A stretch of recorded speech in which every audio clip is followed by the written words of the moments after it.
I mean, I think the most important thing to say about green architecture right now is that it's becoming less and less of a big deal. Not because we're not doing it, but because we are doing it. In other words, I'm saying that to make the point that we're not marginalizing it. It's becoming so central to the making of architecture that I don't even know that we have to talk about it so much. And one of the reasons is that we've learned how to make traditional, by traditional I don't mean historical, I just mean regular buildings, in a much more energy efficient way than we used to. So the question about how will green architecture change the appearance of buildings may end up being answered by saying not very much, but not because green architecture isn't happening. It's because we've learned to integrate it so well that it doesn't change the appearance as much as we thought. I mean, an example might be glass.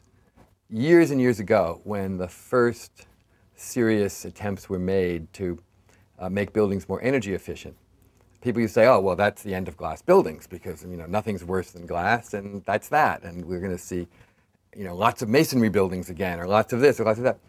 In fact, we now have more glass buildings than ever. And that's because glass itself has changed. And manufacturers have learned how to make glass into what's almost a different material, in that it's much more energy efficient than it was before. It performs in a way that's much closer to opaque material, to stone or something like that. Not literally the same, but closer than it used to be. And so we're seeing plenty of glass buildings after all, but they're much more energy responsive, they're much more green than a generation ago. So in a way, it's kind of like the situation with cars. You know, it's all well and good to talk about hybrids, and hybrids have been an incredibly positive addition to the roads, let's say. But what's less talked about is how much more efficient conventional engines have become. So, you know, you can buy a hybrid, but you could also buy a BMW or an Audi that, in fact, gets almost as good mileage through a much more efficient conventional engine. And we're seeing that in architecture too. An awful lot of buildings that are just may look like an older kind of building, but in fact are much more efficient. They don't necessarily have to be totally different the way the hybrid is totally different. And of course, even within the realm of the hybrid, you know, there's the Prius, which looks different, or then there's a hybrid engine inside a Toyota Camry that looks the same. So in architecture too, there's an analogy. I mean, you can sort of, the building can express how green it is if the architect and the client want it to, or it can not express that but still be just as green.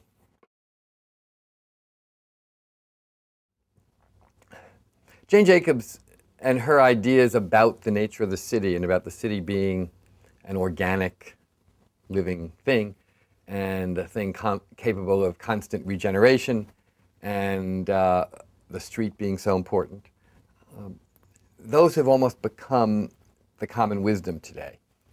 They're not considered radical, quite the contrary. They're considered very mainstream almost now. But as with everything, you know, in every silver lining there's a cloud, you could say. You know, there's a downside to even this very good thing. And that's that when someone's ideas become mainstream, there's always the tendency of people who are not so responsible to exploit them. So we do see real estate developers today talking about you know, how much their projects enhance street life and presenting 70-story condos as additions to the cityscape, which as the kind of things that Jane Jacobs would have liked, when in fact it's quite the opposite. They're not. I thought the ultimate of that was a few years ago when the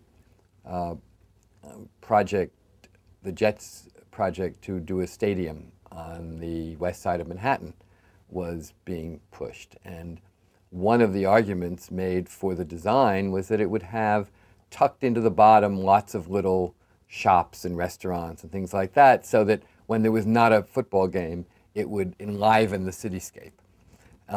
Well, you know, the notion of using Jane Jacobs' ideas about enlivening the streetscape to justify an 80,000 seat football stadium in the middle of Manhattan totally turned her notions on their head. And I do think we're seeing a certain amount of that now. Or things like, you know, urban festival marketplaces. Faneuil Hall in Boston and all the progeny of that is a kind of commercial corruption of a lot of what Jane Jacobs was arguing for.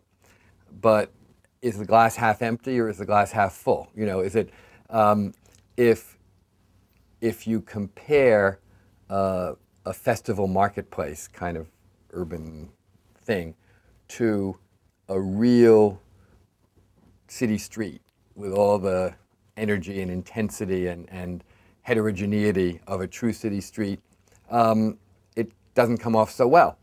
If you compare it, however, to a suburban mall, it looks pretty good. So, you know, is the glass half empty or is the glass half full? It's almost a question of what your temperament is, how you choose to read that. I'd rather read it as a sign that there is a kind of urban impulse in this society, which I think is good, even if that urban impulse sometimes plays out in crass commercial ways.